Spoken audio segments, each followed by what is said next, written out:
Welcome to the 5 Keys to Passion, where you will learn to transform negative behavior in your love life and create enriching relationships. So this is what happens when the strongest contact to Mars, which represents passion and drive, is from Uranus. So imagine you're with somebody who has this aspect. How do they act? Well, they're kind of exciting, they're outrageous, they're different. They're willing to take spontaneous risks. When you get to know them, you'll find that they have quite a temperament, and it can sort of explode suddenly, which can be a bit scary. They're very anti-authority, so, they tend to provoke authority. They don't get on with authority. And they really insist on doing exactly what they want. And the reason they're like that is that something in the upbringing is very unpredictable, unpredictable parents, other behavior. There's also a sense of being an outsider, as a child, being an outsider, and a feeling of alienation. And also another thing with Mars-Uranus, the sudden upheavals, which kind of creates sort of out-of-body experience or dissociations.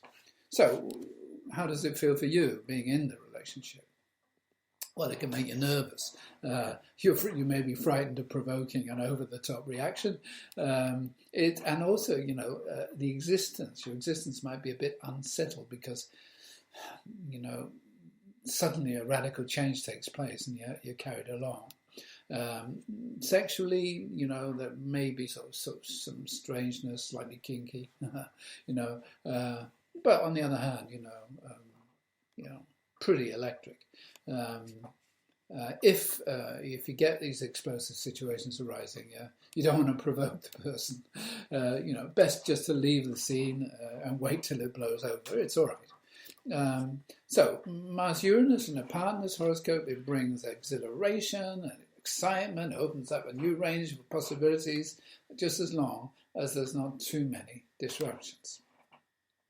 So what if you got this aspect? How do you act? What happens in your relationships?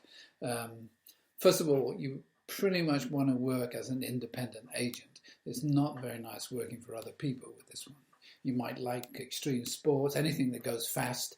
And one of the things you really won't like is anybody telling you what to do, authorities, restrictions. And if you get that too much, you might sort of find yourself exploding.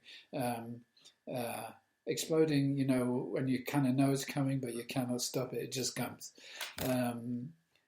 Or, sometimes, especially females have this aspect might provoke explosive behavior in the partner. And in the long run, if you do this kind of thing, you can damage the relationship because it's like too much, it burns out. There's a kind of short circuit taking place. So if you find yourself getting bored and then getting provocative because you want something to happen, you'll need to control that.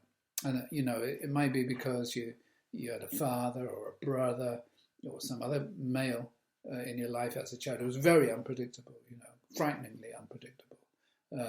And as a result, it led you to decide never to let anybody dictate anything to you.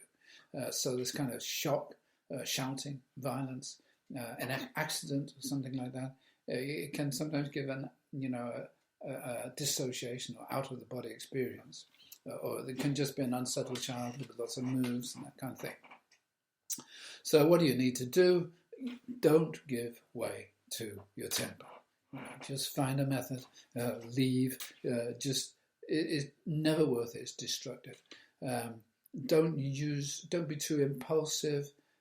Or don't use impulsiveness, the threat of some impulsive behavior, as a power gambit. Some people with this, they always kind of got this packed suitcase feeling, that they go if there's any trouble. You have to control the impulse for change. You have to channel this energy, which is incredibly electric, into an exploration of consciousness. And when you are conscious of this kind of behavior, you learn how to transform the negative and benefit from the excitement and the consciousness boost that the relationship, that you can bring into a relationship.